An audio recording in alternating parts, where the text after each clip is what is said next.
9 points gagnants, des questions à 1, à 2 et 3 points. Ouvrons tout de suite les buzzers d'Annick, Charles, Sybille et Philippe, ce qui est fait. Et pour commencer tranquillement, une question à 1 point. Avant 1972, dites-moi, quel était le jour de congé hebdomadaire, Annick, Jeudi. des écoliers français? C'est le jeudi, exactement.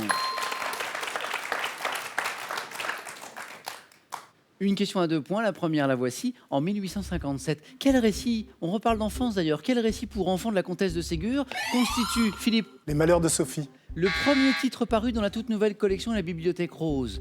Récit pour enfants de la comtesse de Ségur. Les petites filles modèles. Non? Les petites filles modèles. Attention, première question à 3 points. En botanique, je sais que certains parmi vous en sont férus. Quel terme évoquant le sommeil désigne la période de vie ralentie, Philippe? La vernalisation. La période de vie ralentie des végétaux, notamment en hiver. Charles? L'hivernage, non, c'est pas ça. Non. C'est bien tenté, ça n'est pas ça. Quel terme évoquant le sommeil désigne la période de vie ralentie des végétaux? dormance. La dormance, Philippe, exactement. Et en parlant de férus de botanique, je pensais à vous parce que je sais que vous cultivez votre jardin. En 1974 maintenant, dans quel tube lui ont permis de remporter l'Eurovision le groupe ABBA? Fait-il allusion à Nick? Waterloo. Exactement, Waterloo, exactement, oui. Fait-il allusion à une bataille napoléonienne? Ça donnait ça, souvenez-vous?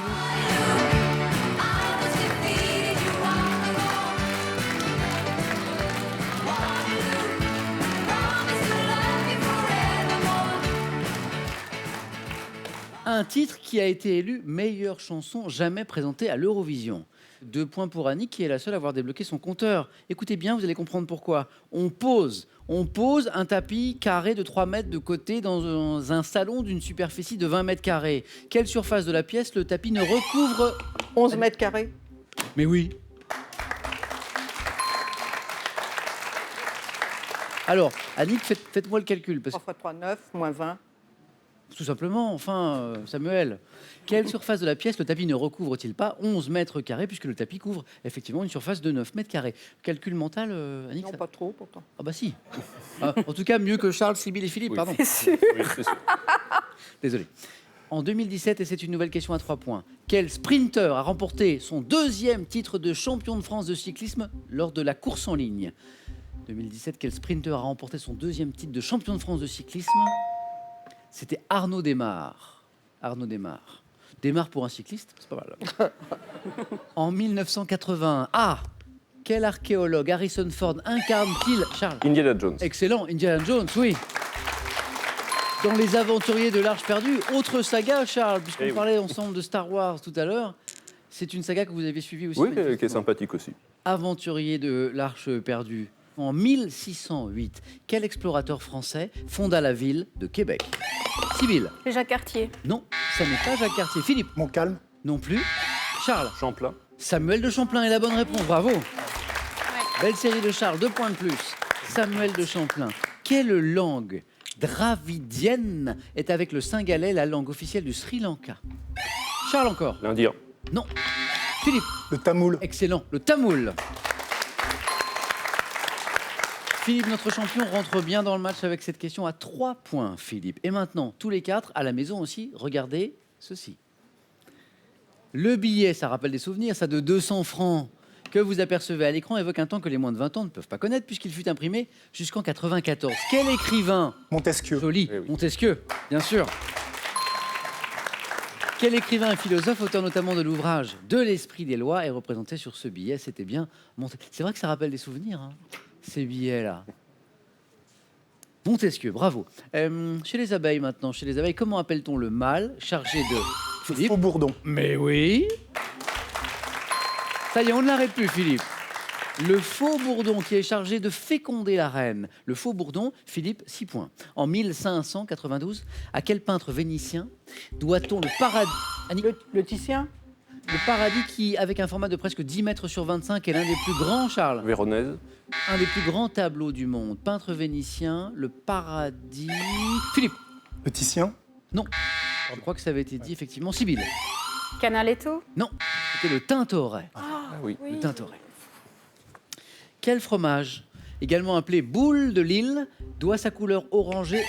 Sybille? Le Vieux-Lille. Non. Couleur orangée, Annick? La mimolette. Mimolette, très bien, exactement, mimolette.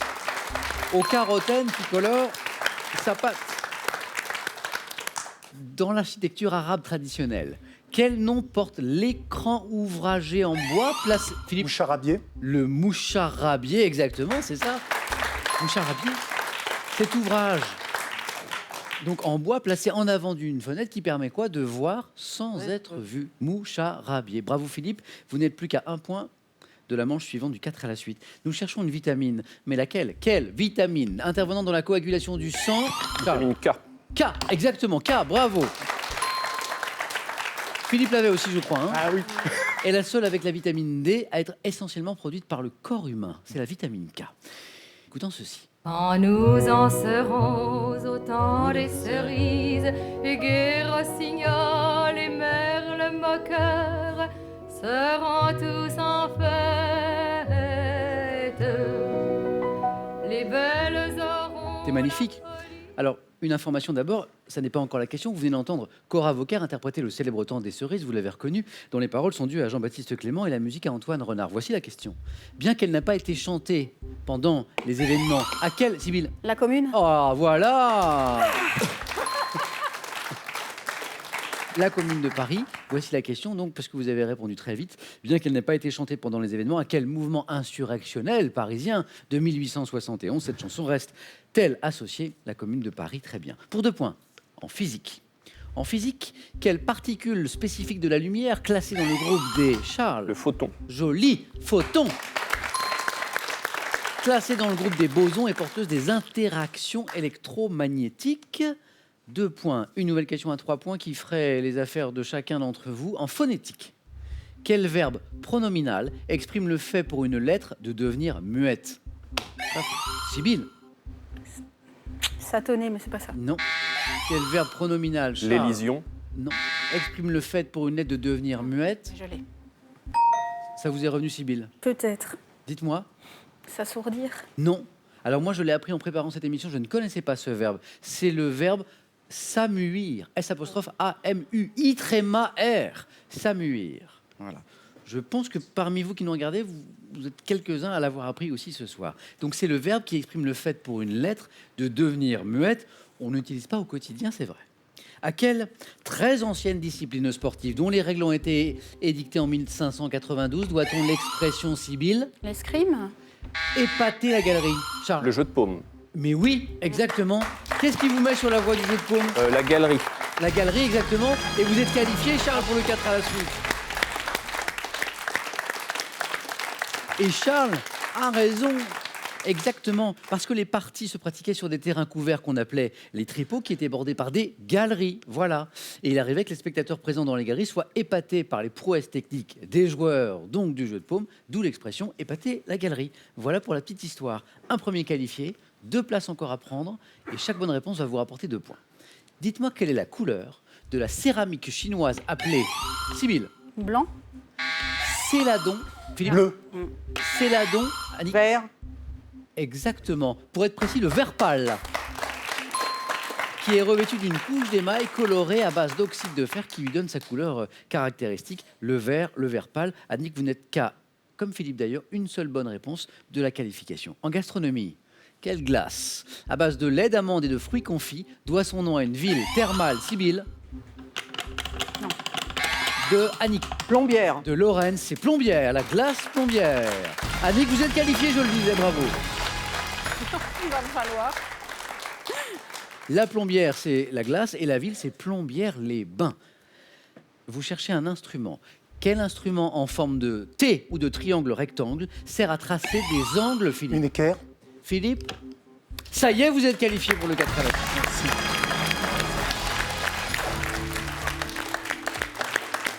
Sybille? Flûte? On est là pour participer.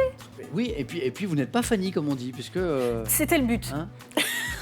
Il ne vous a pas échappé cette question tout à l'heure qui vous a permis de marquer un point. Sybille, un grand merci, bon retour à Merci à vous. Un grand coucou à tous nos amis belges qui nous regardent, je sais que vous êtes nombreux. Sybille, ce cadeau est pour vous. L'homme-moderne.fr a le plaisir de vous offrir le scanner 3 en 1. Il numérisera rapidement et directement sur carte SD vos diapositives, négatifs et même vos photos papier. Depuis la nuit des temps, les poisons fascinent. Avec ce livre, découvrez cette substance à la fois violente et romanesque qui fut utilisée par de grands personnages historiques. Il est accompagné par les grands mystères de l'histoire de France. Vous avez envie de venir jouer sur notre plateau? N'hésitez pas, venez passer nos tests de sélection. Inscrivez-vous sur qpuc.tv ou par courrier à cette adresse. Question pour un champion, CEDEX 22 08 99 220 Paris Concours. Car notre équipe sélection arrive dans les villes de Paris, Nancy et Orléans en ce mois d'octobre.